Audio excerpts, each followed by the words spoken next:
입니다. 느헤미야 8장 1절로 12절입니다. 느헤미야 8장 1절부터 12절까지 말씀을 함께 합독하겠습니다. 이스라엘 자손이 그 본성에 거하였더니 7월에 이르러는 모든 백성이 일제히 수문 앞 광장에 모여 학사 에스라에게 여호와께서 이스라엘에게 명하신 모세의 율법책을 가지고 오기를 청하며 7월 1일에 제사장 에스라가 율법책을 가지고 남자, 여자, 무릇 알아들을 만한 회중 앞에 이르러 수문 앞 광장에 새벽부터 오전까지 남자, 여자, 무릇 알아들을 만한 자의 앞에서 읽으며 뭇 백성이 그 율법책에 귀를 기울였는데 때 학사 에스라가 특별히 지은 나무 강단에 섬에 그 우편에 선 자는 맏디데아와 스마와 아나야와 우리야와 힐기야와 마아세야요 그 좌편에 선 자는 부다야와 미사엘과 말기야와 하숨과 하스바타나와 스가랴와 무술람이라. 학사 에스라가 모든 백성 위에 서서 저희 목전에 책을 펴니 책을 펼 때에 모든 백성이 일어서니라. 에스라가 광대하신 하나님 여호와를 송축하며 모든 백성이 손을 들고 아멘 아멘 응답하고 몸을 굽혀 얼굴을 땅에 대고 여호와께 경배하였느니라. 예수아와 바니와 세레베아와 야민과 악굽과 사부대와 호디야와 마아세야와 그리다와 아사랴와 요샤박과 하난과 블라야와 레위 사람들이 다 그 처소에 섰는 백성에게 율법을 깨닫게 하는데 하나님의 율법책을 낭독하고 그 뜻을 해석하여 백성으로 그 낭독하는 것을 다 깨닫게 하며 백성이 율법의 말씀을 듣고 다 읽는지라. 총독 느헤미야와 제사장 겸 학사 에스라가 모든 백성에게 이르기를 오늘은 너희 하나님 여호와의 성일이니 슬퍼하지 말며 울지 말라 하고 느헤미야가 또 이르기를 너희는 가서 살찐 것을 먹고 단 것을 마시되 예비치 못한 자에게는 너희가 나누어 주라. 이날은 우리 주의 성일이니 근심하지 말라.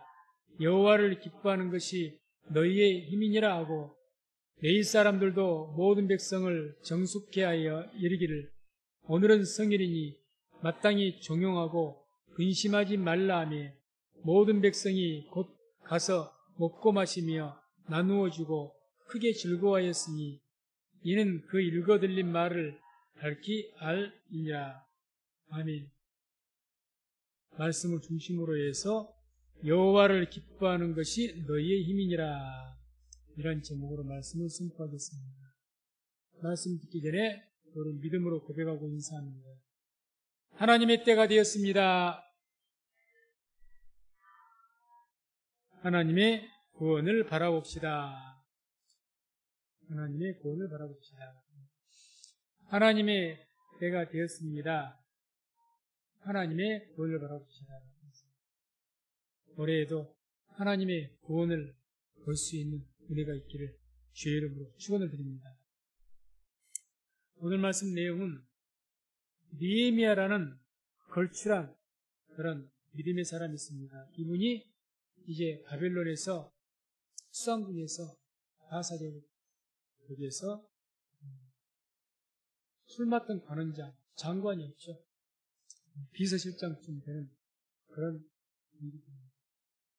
직위에 있었던 사람이 이제 하나님의 도성이었던 예루살렘 성이 다 소화되고 지금까지도 이게 회복되지 않고 있다는 말 듣고 황제에게 구하여서 유대 총독으로 임명되어서 왔습니다. 이분이 백성들 분리해서 성벽을 재건을 하였죠. 성벽을 재건하니까 이제 이 백성들이 이제 하나님의 도성이 다시 재건되니까 그 마음이 하나님의 감동이 있어갖고 함께 성문 광장 이렇게 모여가지고 하나님의 말씀을 듣습니다. 그 율법 말씀을 듣는데 그동안 자기들이 행했던 것, 말씀을 들으니까 그것이 죄였구나 하는 것을 이제 깨닫게 됩니다. 왜 우리나라가 이렇게 멸망을 했을까? 우리 하나님의 백성이 아닙니다. 하나님 있는 백성이었으면 복을 받고 또 복을 받고 살아야 되는데 왜 이렇게 이 모양 이 꼴이 되는가? 그것을 잘 몰랐다가 이제 말씀을 들으니까 우리 민족이 우리 조상들이 자기들이 얼마나 하나님 앞에 큰 죄를 지었는지 그래서 깨닫게 됩니다. 그래서 그 말을 듣더니 그 이야기가 9절에 나와요. 백성이 율법의 말씀을 듣고 다 우는지라. 총독 느헤미야와 제사장 겸 학사 에스라와 백성을 가르치는 레위 사람들이 모든 백성에게 이르기를 오늘은 너희 하나님이 여호와의 성일이니 슬퍼하지 말며 울지 말라. 말씀 듣고 깨닫고 회개가 터질 수 있는 가슴을 치는 그런 울면서 통곡할 수 있는 그런 은혜가 있기를 주의 이름으로 축원드립니다. 말씀 듣고 깨달음이 있고 눈물이 날 정도로 회개가 나온다. 축복입니다. 말씀을 들었는데 아무 감흥이 없다. 저주에 가깝습니다. 말씀을 들어도 아무 내게 없어요.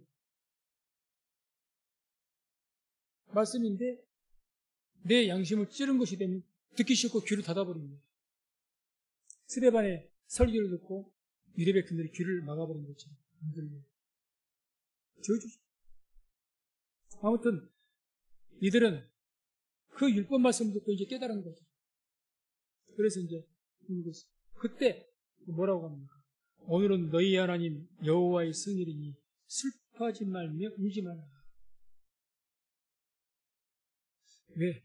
이렇게 오면 말씀 듣고 회개하고 있는 게 얼마나 좋습니까?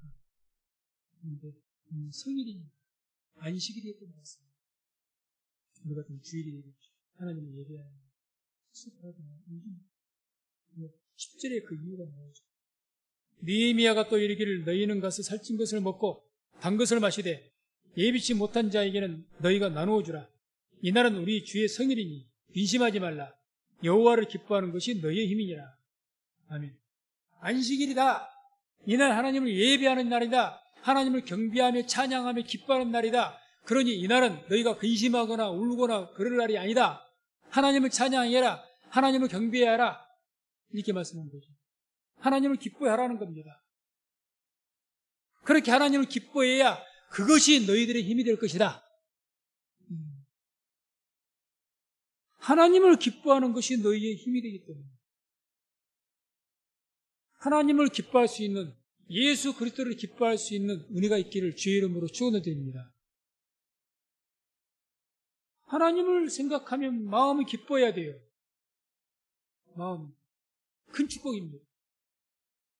하나님을 기뻐. 그것이 바로 너희들 힘이 될 것이다. 하나님을 기뻐하면요, 우리 마음속에 힘이 생깁니다. 기쁨이 힘이 됩니다. 자녀들을 키우실 때 자녀를 사랑하고 자녀를 기뻐하니까 부모님들 마음이 어떻습니까? 자녀를 보는 것이 기쁨입니다. 그 기쁨으로 삽니다. 맞습니까? 그 기쁨으로.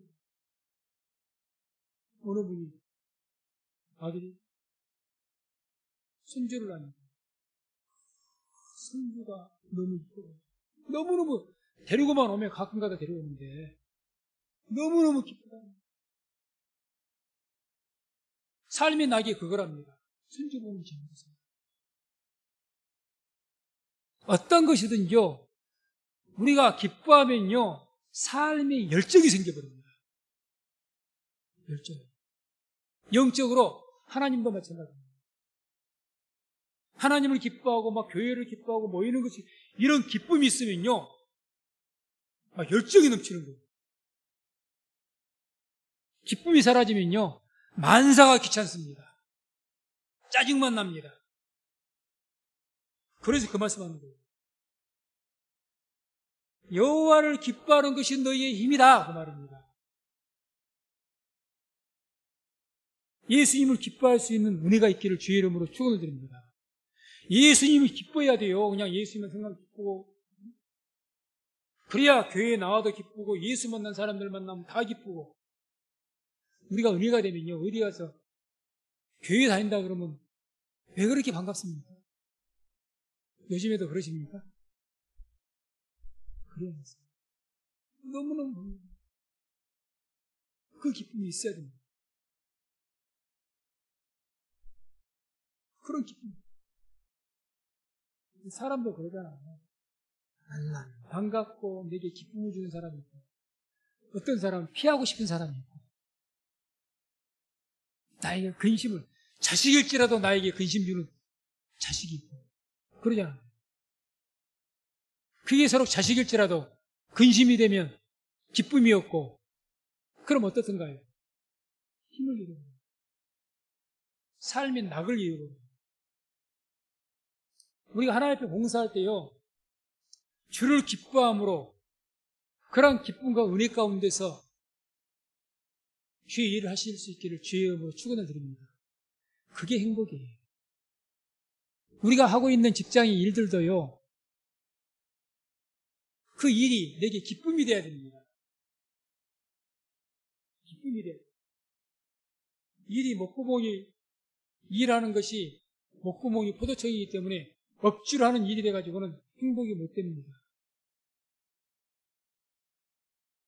하시는 일이 다 우리 성도님들에게 기쁨이 되기를 주의 이름으로 축원을 드립니다. 바뀌어야 돼요, 마음.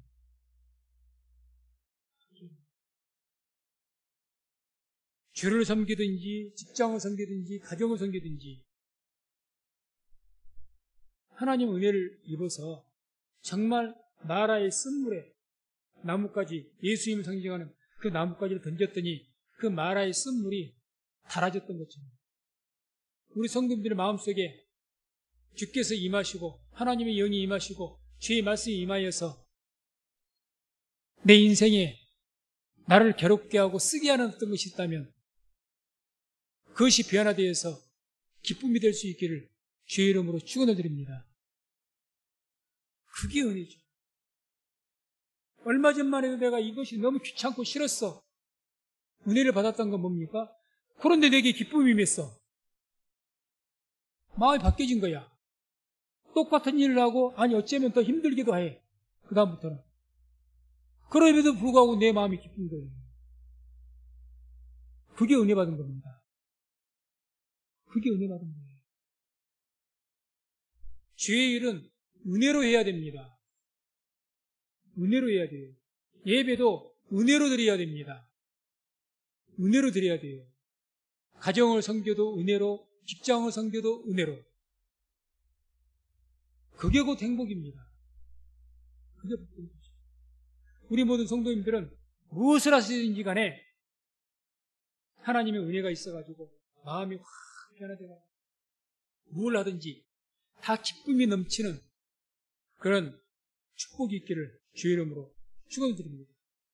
자, 그래서 이제 이 이스라엘 백성들에게 성벽 건축하는 일이 쉬운 일입니까? 쉽지 않죠. 이 성벽을 건축하면서 기쁨으로 했지만 이제 성벽을 딱 재건하고 나갔고 이 백성들이 얼마나 그 기뻐하는 모습이 나온 겁니다. 1절에 보면 이스라엘 자손이 그 번성에 거하였더니 7월에 이르는 모든 백성이 일제히 수문 앞 광장에 모여 학사 에스라에게 여호와께 이스라엘에게 명하신 모세의 법책을 가지고 오기를 청하며 모든 백성이 일제히 누가 나가라고 명령한 적 없어요. 총독이 집합 안 했습니다. 다 알아서 광장에 다 모인 거예요. 옛날에 김대중 대통령이 되고 노무현 대통령이 됐을 때는 광주 시민들이 자발적으로 모였던 것처럼 그 이상이죠. 마음속에 뭐가 좀 차있습니다. 기쁨이 생깁니다. 그러니까 너무나 기쁨이 뭐라고 합니다. 율법적으로 청한 거예요. 예전에 말씀은 전하려고 해도 전하지도 못하게 하고 전에도 듣지도 않았던 사람들이 이제 말씀을 듣지 않는 거죠. 말씀을 듣지 않는 거죠. 3절 보면 수문 앞 광장에서 새벽부터 오전까지 남자 여자 무릇 알아들을 만한 자의 앞에서 읽음에 곧 백성이 그 율법책에 귀를 기울였는데 기쁨이 은혜에 임하고 은혜가 임하니까 새벽부터 오전까지 최소한 대여섯 시간 될 것 같습니다. 그 시간 동안 뭘 들었어요? 모세 율법책. 그 귀를 기울여. 뭐가 임하니까? 기쁨이.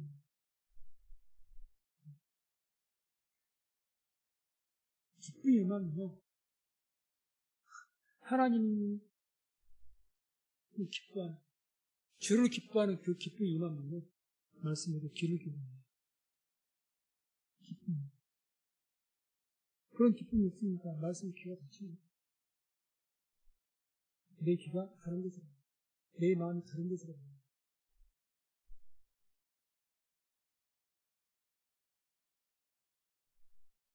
5절 6절에 학사 에스라가 모든 백성 위에 서서 저희 목전에 책을 펴니 책을 펼 때에 모든 백성이 일어서니라.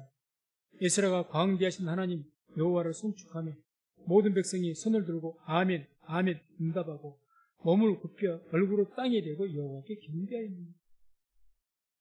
자, 기쁨이 임하니까 이들의 모습 보십시오. 책을 펴니 뭔 책? 성경책이죠. 책을 펴니까 여기서 의식에서 갖고 책 펼 때 일어서세요. 그렇습니다. 하나님 말씀 펴니까 마음속에 뭐가 생깁니까? 말씀에 대한 경외심이 생깁니다. 하나님을 기뻐하면요, 하지 말래도 말씀에 대한 경외심이 생겨요. 그러니까 귀를 기울여 듣고 말씀이면 그 말씀을 대단히 중요하게 여기기 때문에 말씀이 선포되기 때문에 일어서서 듣습니다. 사람 말이야 내가 앉아서 듣지만 하나님의 말씀이 선포되는데 일어서서 마음가짐이 달라지죠. 뭐가 임하니까? 기쁨이 임하니까. 또 모든 백성이 손을 들고 아멘. 에스라가 여호와 하나님을 송축했다. 우리 같으면 그냥 축도라고 해요. 축복기도 하니까 모든 백성이 손을 들고 아멘 아멘 응답하고 몸을 굽혀 얼굴을 땅에 대고 여호와께 경배하였다. 축복기도 합니다. 손을 들고 손 들고 뭐 합시다. 그런 말 아니에요. 막 찬양하다가 은혜가 되시는 분들 두 손 들고 막 찬양. 아멘. 기쁨이 임하니까 막 아멘이. 그럼 얼굴로 땅에.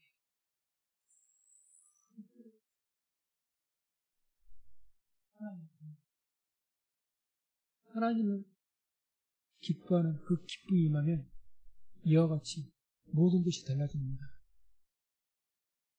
이러한 기쁨이 우리 성민 순복음교회 가운데 충만할 수 있기를 주의 이름으로 축원드립니다. 이 기쁨이 있어요.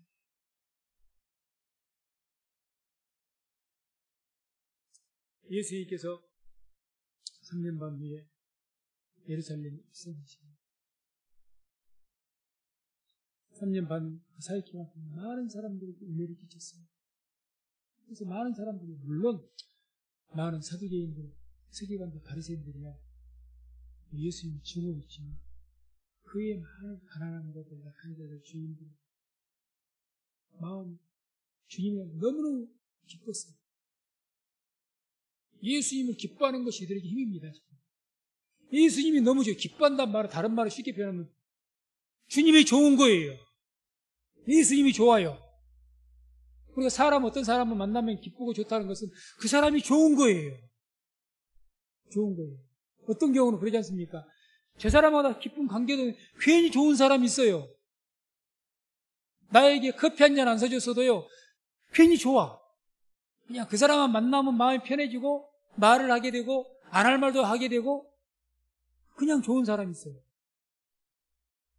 그게 그 사람을 기뻐하는 거거든요. 주님도 마찬가지, 예수님도 사람들이 그런 거. 예수님만 보면 좋은 거야, 이제는. 그냥 보면 좋은 거예요. 예수님이 너무 좋은 거예요. 그러니 이제 예수님 오신다는 소식이 들렸습니다. 그때가 언제입니까? 바리새인들, 사두개인들, 이런 사람들이 이를 갈고 있을 때입니다. 어떻게 해서든지 예수님 잡아 죽이려고. 눈 시뻘게 있습니다. 제자들 잡으려고. 눈치만 보고 있는 상황입니다. 그런 살벌할 때입니다. 근데 예수님께서 오신다는 소식을 듣고 마태복음 21장 6절 9절 보면 제자들이 가서 예수의 명하신 대로 하여 나귀와 나귀 새끼를 끌고 와서 자기들의 겉옷을 그 위에 얹으며 예수께서 그 위에 타시니 무리의 대부분은 그 겉옷을 길에 펴며 다른 이는 나무가지를 베어 길에 펴고 앞에서 가고 뒤에서 따르는 무리가 소리질러 가로되 호산나 다윗의 자손이여 찬송하리로다. 주의 이름으로 오시는 이여 가장 높은 곳에서 호산나. 이 말씀을, 이런 말씀을 읽을 때는 머릿속으로 이제 상상을 좀 하시기 바랍니다. 이들의 모션들이 나오잖아요. 어떻게? 예수님이 그 말, 나귀에 앉은 자기 겉옷을, 유대인들에게 그 중동사들 겉옷은 굉장히 중요한 옷입니다. 비싸기도 하고. 겉옷을 그 위에, 나귀에 가면서 앉아 있겠습니다. 예수님, 엉덩이 아프실까? 심지어 자기 겉옷을 그 나귀가 지나가는 그 길바닥에다 두게 됩니다. 주인께서 오시는 거예요. 부담을 푸는 거예요. 대통령들이 우리나라 가면 쫙 빨간 문단을 쫙 깔렸습니다. 옷이 벗으러 올 수 없습니다. 나뭇가지. 그러면서 어떤 사람은 예수 앞에 가면서 호산나고 외치고 차고, 어떤 사람은 뒤에 따라 앞뒤에서 그냥 주님을 찬양하면서 이들 마음속에 주를 향한 기쁨이 있기 때문에 이렇게 하는 겁니다. 누가 이것을 시키기나 했습니까? 지금 또 시국이 그럴 시국입니까? 그럴 시국이 못 된다니까요. 살벌한 시국이에요, 쉽게 말하면. 예수님 때문에 살벌한 시국입니다. 그런데 그런 시국에도 그냥 막 주님이죠. 왜? 이 사람들, 이 백성들이 나와서 주를 향한 기쁨이 있기 때문에. 저나 우리 모두 성도님들, 이 기쁨이 있어야 삽니다. 이 기쁨이 있어야 주의 일을 하는 것이고, 이 기쁨이 있어야 행복하게 삽니다. 이 기쁨 없으면 신앙생활은 고역이죠. 목사한테 말할 것도 없고요. 오죽하면 목사가 그런 은혜가 없으면 고역자라고 있겠습니다. 쓸 곳자 있었어요. 그렇죠. 주를 믿는 단순한 신앙생활도요, 그런 하나님을 향한 기쁨이 없으면요, 이거는 뭐 고통입니다. 교회에서 맡은 직분이 고통이에요. 그러니까 내가 왜 이걸 맡아가지고 무슨 거기에 기쁨이 있겠습니까? 없어요. 주를 기뻐하는 그 기쁨의 은혜가 충만하시기를 주의 이름으로 축원드립니다. 우리가 성경 보게 되면 하박국이라는 분이 나오죠. 오늘도 이제 말씀 끝나고 찬양할 텐데, 하박국이 하나님을 기뻐하며 찬양하는 그 시가 나오는데, 그게 우리가 잘 알고 있는 하박국 3장 17절 18절입니다. 함께 말씀을 합독합니다.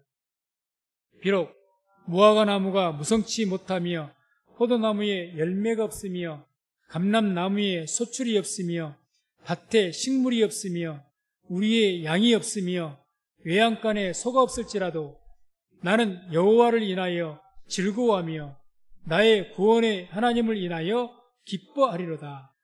아멘. 너무 잘 알고 있는 말씀이죠. 찬양 가사에도 있으니까. 지금 하박국이라는 이 선지자가 지금 뭐라고 합니까? 왜 하나님을 즐거워하고 기뻐한다고 합니까? 뭐라고 지금? 무화과 나무가 무성치 못하고 포도나무에 열매가 없으며 열매가 없답니다. 감람나무에 소출이 없으며 추수한 소출이 없대요. 식물이 없으며 먹을 것이 없다면 식량이 떨어졌답니다. 우리의 양이 없답니다. 외양간에 소가 없답니다. 바꿔 말해볼까요? 하박국 지금 이런 상황이라면 이게 뭐죠? 거지죠. 없고 없는데 거지죠. 당시에 무슨 아무 이것도 없고 저것도 없고 저것도 없고 소도 없고 양도 없고 뭣도 없고 뭐예요? 거지지. 그런데 없는데 뭐라고 해요? 나는 여호와를 인하여 즐거워하며 나의 구원의 하나님을 인하여 기뻐하리로다. 그래서 인하여라는 거예요. 하박국이 기뻐하는 기쁨의 이유가 포도나무가 많아서도 아니고 돈이 많아서도 아니고 양이 많아서도 아니고 그런 재물이 많아서 하나님을 기뻐한 것이 아니라, 다시 말해서 하나님 내게 복을 주셨기 때문에 내가 하나님을 기뻐한 것이 아니라 하나님 때문에 내가 기뻐한다는 거예요. 기쁨의 이유가 하나님이랍니다. 하나님 내가 이렇게 기뻐하는 건요, 행복한 건요, 하나님도 돈 많아서 기뻐한 것 아니에요. 내 건강이 있어서 기뻐한 것 아니에요. 내가 돈 잘 벌어서 기뻐한 것 아니에요. 좋은 집에 살아서 기뻐한 것 아니에요. 내가 기뻐하는 그 기쁨이 하나님 때문에 내가 기쁩니다. 그 이야기죠. 얼마나 복된 사람입니까?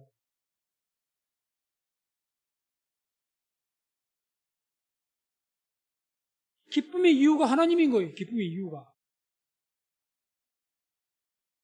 그렇게 될 수 있기를 주의 이름으로 축원드립니다. 그게 곧 행복입니다. 그게 행복이에요. 내가 뭐든지 내가 기뻐한다면, 내가 아까 직장도 이야기했잖아요. 내가 하는 일에 기쁨이 있어야 됩니다. 기쁨이. 그래서 우리 믿는 청년들, 모든 성도님들은 어떤 일을 하든지 간에 아무리 구멍가게와 같은 작은 일을 한다 할지라도 소홀하게 여기지만 성실하게 하시면서 거기에서 사명을 찾으시기 바랍니다. 어떤 일이든지요, 하나님 주신 사명이 반드시 있습니다. 사명 찾으세요. 뚜렷하게 드러나는 사명들은 또 있죠. 근데 이것에가 무슨 사명이라는 게 있을까? 아니요. 기도해 보세요. 반드시 사명이 있습니다. 내가 하는 일에서 사명을 찾으면요, 그때부터 내 일에 대한 자세가 달라집니다. 그리고 내 일이 얼마나 보람이 된지를 몰라요. 보람이 된지를 몰라요. 그걸 못 찾으니까 기쁨이 없어요. 보람도 없어. 어쩔 수 없이 하는 것뿐이지. 그게 행복입니까? 월급 많이 준다고 행복입니까? 편하다고 행복입니까? 아니요. 더 편하고 더 돈 많이 준다고 하려고 해요. 날마다 눈치나 보고. 그러니 더욱더 상관대 이뻐하겠습니까? 누가 이뻐하겠습니까? 관계도 안 좋아져. 불행해집니다. 그런데 내가 하는 일을 기뻐하게 되면요, 상황은 완전히 달라집니다. 하지 말아야 돼, 열심히. 하지 말아야 돼, 성실해. 내가 하는 일에, 내 자신이 하는 일에 의미를 붙이게 됩니다. 자기 자신 하는 일에 의미를 붙이세요. 하나님께 기도하십시오. 하나님, 제가 이러이러한 직장을 하고 이런 일을 하는데 나는 아무래도 이거 해봐야 아무 보람도 없고 기쁨도 없고 별거 없는 것 같습니다. 주님, 내가 하는 일에서 사명 좀 찾게 해야 기도하시기 바랍니다. 그러면 여러분들의 삶 자체가 달라집니다.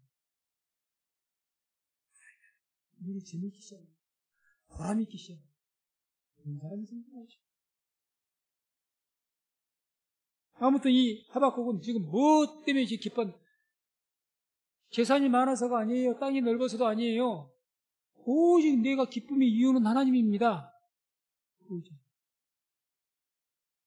성도님들의 기쁨의 이유는 뭡니까? 많은 경우가 돈을 적게 벌었다가 돈을 많이 버니까, 건강을 잃었다가 건강이 회복되니까, 뭐가 없어졌다가 없게 되니까, 쉬운 말로 하나님께서 복 주시니까, 하나님이 기쁜 것이 복이 기뻐. 복이. 명절 때마다, 옛날 지금은 잘 안 그러지만 옛날에 명절 때마다 어른들에게 세배도 하고 저주하고 그러죠. 이 아이들의 기쁨은 뭐였습니까? 어른 만나러 가는 기쁨입니까? 세뱃돈의 기쁨입니까? 세뱃돈에 대한 기쁨이죠. 누가 꼭 도와갔어요. 그런 기쁨은요, 나를 행복하게 못 해줍니다. 할아버지 옛날에 내가 세배할 때 5만원짜리를 탁 주시더니 이번에 2만원밖에 안 주시네? 기쁨이 아니라요, 화가 나요. 삶 속에도 이번에 내가 월급 이번에 수입을 이렇게 올렸는데 이거 경제가 어려워갖고 수입이 이것밖에 안 되네? 감사 없어져 버립니다. 거기에 참된 행복이 있겠습니까? 없어요. 하나님을 기뻐해야, 우리가 섬기는 예수님을 기뻐해야, 내가 섬기는 어떤 것을 기뻐해야, 사람을, 내 가족을 기뻐하고 주위의 모든 것들을 기뻐할 수가 있어야 내가 행복합니다. 잊지 마시기 바랍니다. 행복하게 사는 길은 그겁니다. 내가 돈이 많아서 기쁜 거 행복한 것이 아니에요. 그러던가요? 인기가 많으니까 행복한 것 아니에요? 인기 많으니까 마약 투약해버리고 뭐 어쩌버리고 우울증에 빠져버리고 연예인도 많이 그러더만. 그 인기가 나를 행복하게 못 해줍니다. 돈이 나에게 행복을 안 줍니다.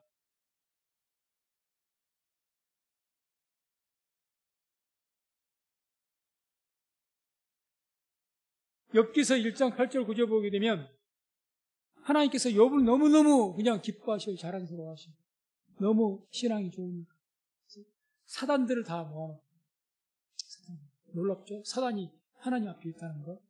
사단은 피조물입니다.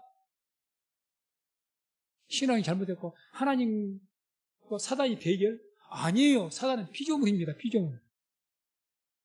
천사가 타락해서 사단이 되는 거니까 피조물이에요. 그래서 사단들도 이제 하나님께서 뜻을 위해서 쓰시거든요. 그들 앞에서 자랑하시죠. 욥기 1장 8절 9절 함께 말씀 합독합니다. 여호와께서 사단에게 이르시되 내가 내 종 욥을 유의하여 보았느냐? 그와 같이 순전하고 정직하여 하나님을 경외하며 악에서 떠난 자가 세상에 없느니라. 사단이 여호와께 대답하여 가로되 욥이 어찌 까닭 없이 하나님을 경외하리까? 이 사단이 하나님께 대답하는 것 좀 보십시오.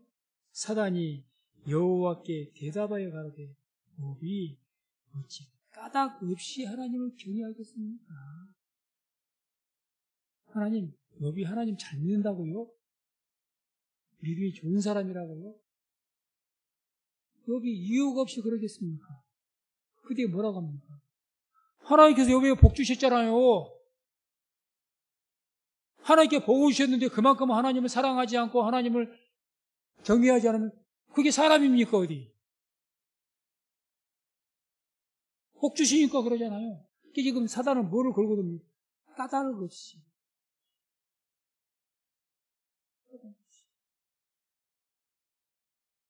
우리가 하나님을 기뻐하고 하나님을 사랑하고 까닭 없이 하나님을 기뻐할 수 있는 은혜가 있어야지. 까다르게 이유가 있어가지고 복을 주시니까 쉽게 말하면 그렇게 하나님을 기뻐하면요 오래 가지 못합니다. 참된 기쁨도 아닙니다. 참된 행복이 아닙니다. 반드시 사단이 틈탑니다. 사단이 틈타잖아요. 하나님이 자랑할 정도의 믿음인데도 불구하고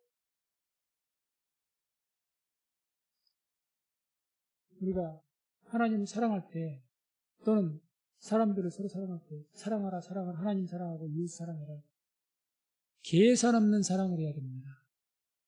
계산. 여러분들이 친구를 만날 때 성도님들께서 특히 청년들 계산 없는 친구 만나세요. 이게 진짜 친구입니다. 계산 없는. 내가 저 친구가 좋은데 쉽게 표현해서 그냥 좋아해야 돼요. 부부간에 만나도 뭐뭐 때문에 사랑을 하게 되면 얼굴이 이뻐서 남자가 능력이 있어서 반드시 다음에 문제 생깁니다. 항상 얼굴이 이쁜 것 아니거든요. 항상 능력이 있는 것 아니거든요. 항상 사이가 좋은 것 아니거든요. 그냥 좋아해야 됩니다. 그냥 좋아해야 돼요. 까닭 없이 좋아해야 돼요. 까닭 없이. 이유가 도대체 내가 저 사람 그냥 그 사람 만나기만 하면 좋고 막 편해지고 좋고 그게 진짜 좋은 거예요.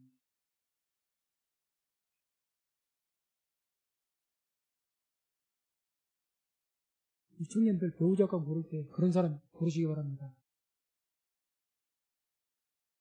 그게 복이에요. 마가복음 10장 15절에 예수님께서 이런 말씀을 합니다. 함께 합독합니다. 내가 진실로 너희에게 이르노니 누구든지 하나님의 나라를 어린아이와 같이 받들지 않는 자는 결단코 들어가지 못하리라. 아멘. 지금 천국 이야기 하시면서 어린아이와 같이 하나님을 받들지 않는다. 이와 같이 어린아이와 같이. 어린아이가 계산이 있습니까? 없어요. 얘기들. 막 누구 좋다고 그러면 막 좋아서 어쩔 줄 모릅니다. 계산 없어요. 그렇게 주를 받들어야 됩니다. 교회를 받들어 섬기는 거죠. 확 섬겨. 이유가 없어. 내가 하나님 사랑하고 기쁘니까 그냥 받드는 거예요. 그냥 좋아. 그렇게 돼야 되죠. 근데 그것이 곧 우리의 행복과 직결이 된다니까요. 행복과 직결이 돼요. 그렇게 내가 주를 받들 때 나에게도 기쁨이 충만해집니다. 뭘 가져서 기쁨을 가지는 것은 한순간에 사라져버립니다. 오늘 나에게 뭘 많이 줬다 할지라도 다른 게 다 문제가 팍 터지면 그 순간 딱 깨져버려요. 그 행복은 깨져버립니다. 근데 이런 순전한 마음으로 이렇게 하나님 기뻐했을 때 얻게 되는 기쁨은 깨지질 않습니다. 계산이 없었으니까. 조건 없는 사랑이요, 조건 없는 기쁨이었으니까.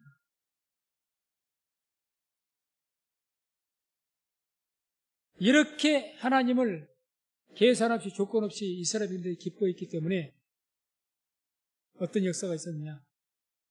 52일 만에 성벽을 재건했습니다. 6장 15절, 느헤미야 6장 15절 보면 이런 말씀이 나옵니다.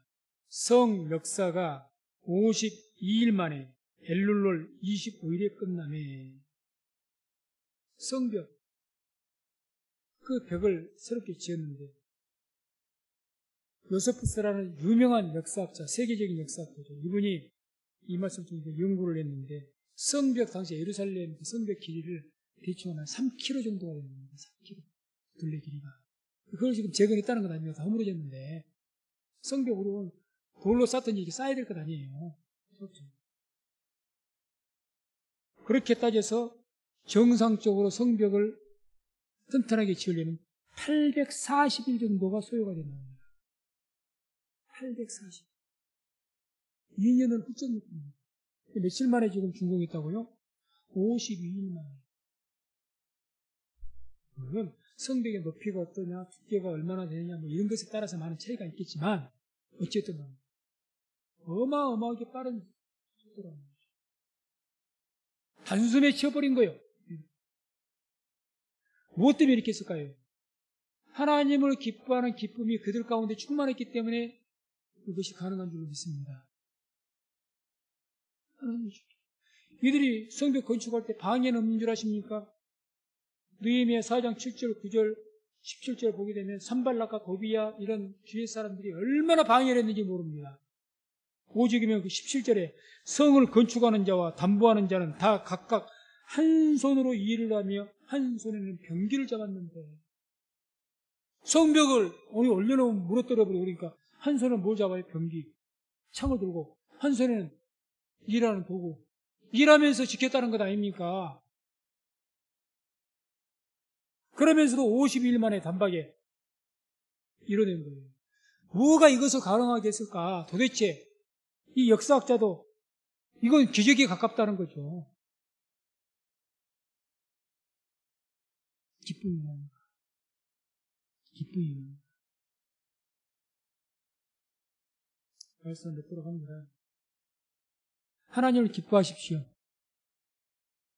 주님을 기뻐할 수가 있기 바랍니다. 시편 97편 12절에 의인이여 너희는 여호와로 인하여 기뻐하며 그 거룩한 기념에 감사할지어다. 빌립보서 4장 4절 주 안에서 항상 기뻐하라. 내가 다시 말하노니 기뻐하라. 그 외에도 기뻐하라 기뻐하라 말씀들이 참 많이 나오는데 왜 우리에게 기뻐하라 기쁜 일이 있어야 기뻐하지요. 우리 이러지 않습니까?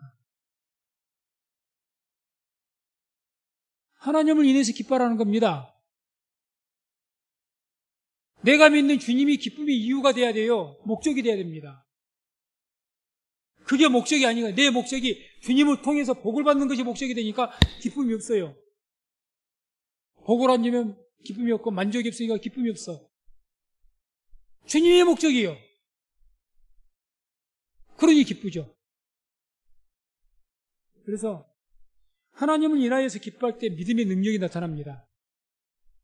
그래서 저는 물론이지만 우리 모두 성도님들 다 같이 어린아이와 같이 순전한 마음으로 주를 기뻐하는 그런 성도님 되시기를 주의 이름으로 축원을 드립니다.